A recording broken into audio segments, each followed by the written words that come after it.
Bismillahirrahmanirrahim. Assalamualaikum warahmatullahi wabarakatuh.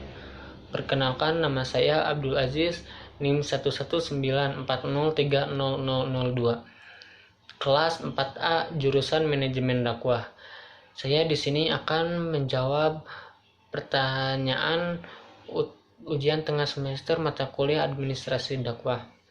Soal yang pertama yaitu, apa yang kamu ketahui tentang administrasi dakwah? Administrasi dakwah adalah rangkaian kegiatan kerjasama untuk mencapai tujuan dakwah. Tugas pokok manajemen administrasi dakwah yaitu yang pertama ada perencanaan. Perencanaan adalah tahapan fundamental dalam mengarahkan pada kegiatan lain yang hendak dilakukan. Lalu yang kedua ada pengorganisasian.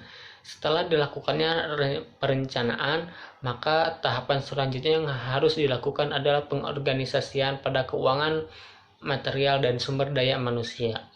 Dalam pengorganisasian ini akan disusun kebijakan dan mereka yang terlibat di dalamnya akan ditugaskan sesuai dengan kapasitasnya masing-masing. Yang ketiga ada eksekusi atau arahan. Hal selanjutnya yang dilakukan adalah pengarahan strategi tersebut agar terjadi suatu proses yang berkelanjutan agar nantinya mampu memotivasi karyawan agar mampu mencapai tujuan organisasi secara lebih efisien. Yang keempat ada pengontrolan. Tujuan dari pengontrolan sendiri yaitu agar aktivitas organisasi bisa dilakukan secara lebih maksimal.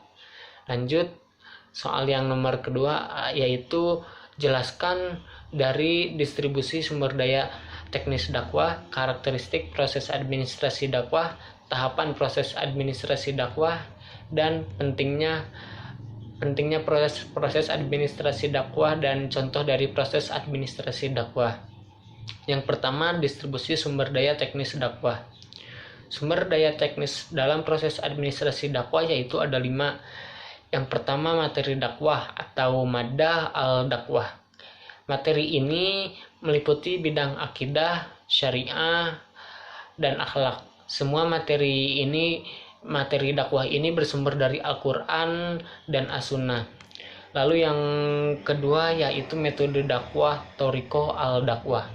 Cara atau strategi yang harus dimiliki oleh dai dalam melaksanakan aktivitas dakwahnya. Yang ketiga ada subjek dakwah. Subjek dakwah atau dai adalah orang yang aktif melaksanakan dakwah kepada masyarakat. Yang keempat ada media dakwah. Media dakwah sendiri adalah media atau instrumen yang digunakan sebagai alat untuk mempermudah penyampaiannya pesan dakwah kepada mad'u, seperti melalui TV, radio, surat kabar, internet, ataupun melalui handphone. Yang kelima ada objek dakwah atau mad'u. Mad'u sendiri adalah masyarakat atau orang yang didakwahi, yakni diajak ke jalan Allah agar selamat dunia dan akhirat. Yang keenam, tujuan dakwah atau maqasid al-dakwah. Tujuan dakwah itu adalah tujuan yang hendak dicapai oleh kegiatan dakwah. Lanjut yang nomor kedua yaitu karakteristik proses administrasi dakwah. Ciri dari karakteristik proses administrasi dakwah adalah sebagai berikut. Yang pertama, fleksibel, dan dengan proses ini manajemen setiap operasi, kesalahan dan keputusan yang baik. Yang kedua, dapat menyebabkan beberapa perubahan yang relevan. Yang ketiga, dalam hal ini terlahir dari 4 tahap, di mana masing-masing mengarah ke yang lain. Yang keempat, memiliki waktu untuk melihat pekerjaan.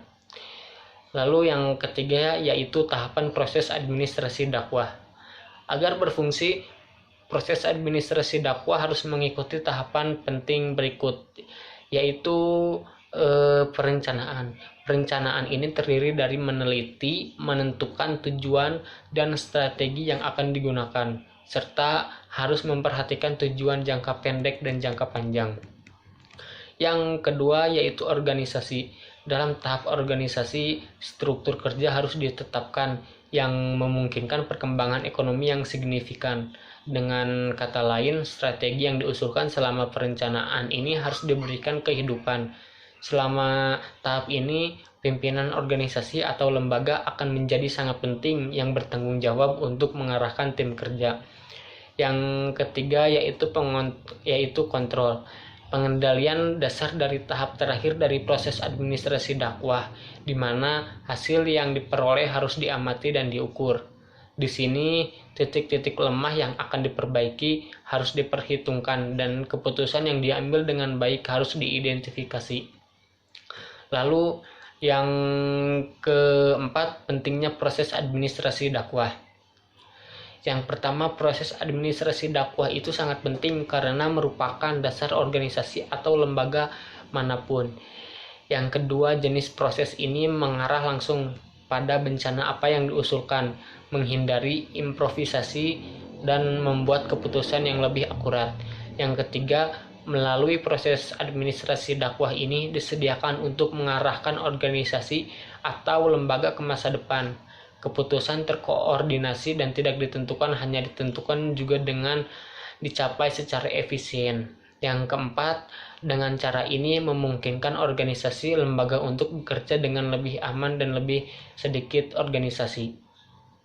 Yang kelima, contoh dari proses administrasi dakwah, yaitu ada perencanaan, yaitu tim kerja bertekad untuk menghasilkan 5W1H. Lalu organisasi pelaksanaan didelegasikan ke satu tim dan pengelompokan. Yang ketiga, pengendalian. Pimpinan manajemen kepada manajer tentang keuntungan dan kerugian dan yang dilakukan. Juga beberapa yang dilakukan dan kualitas kontrol dilakukan. Lanjut, soal yang ketiga yaitu prinsip administrasi menurut Fayol. Yang pertama ada pembagian kerja. Prinsip ini sama dengan pembagian kerja menurut Adam Smith. Yang kedua, wewenang. Manajer harus dapat memberi perintah. Wewenang memberikan hak ini kepadanya, tetapi wewenang berjalan seiring dengan tanggung jawab. Jika wewenang digunakan, timbullah tanggung jawab. Agar efektif, wewenang seorang manajer harus sama dengan tanggung jawabnya. Yang ketiga yaitu disiplin. Para pegawai harus menaati dan menghormati peraturan yang mengatur organisasi. Yang keempat, kesatuan komando. Setiap pegawai seharusnya menerima perintah hanya dari atasan.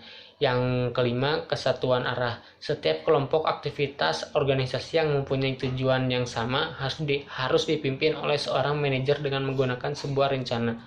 Yang keenam yaitu mendahulukan kepentingan umum di atas kepentingan individu. Maksudnya kepentingan seorang pegawai atau kelompok pegawai tidak boleh mendahulukan kepentingan organisasi secara keseluruhan.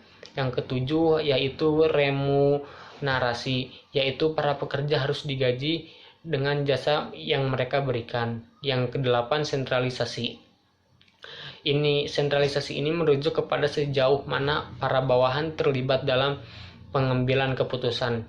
Maksudnya, apakah pengambilan keputusan itu didesentralisasi pada manajemen atau disentralisasi pada para bawahan adalah proporsi yang tepat. Yang kesembilan, rantai skalar. Garis pemenang dari manajemen puncak sampai tingkat yang paling rendah merupakan rantai skalar. Yang kesepuluh, tata tertib. Orang dan bahan harus ditempatkan pada tempat dari waktu yang tepat. Yang kesebelas, keadilan. Para manajer harus selalu baik dan jujur terhadap para bawahan. Yang ke-12 yaitu stabilitas masa kerja para pegawai. Perputaran atau turnover pegawai yang tinggi adalah tidak efisien. Manajemen harus menyediakan perencanaan personalia yang teratur dan memastikan bahwa untuk mengisi kekosongan yang harus ada penggantinya.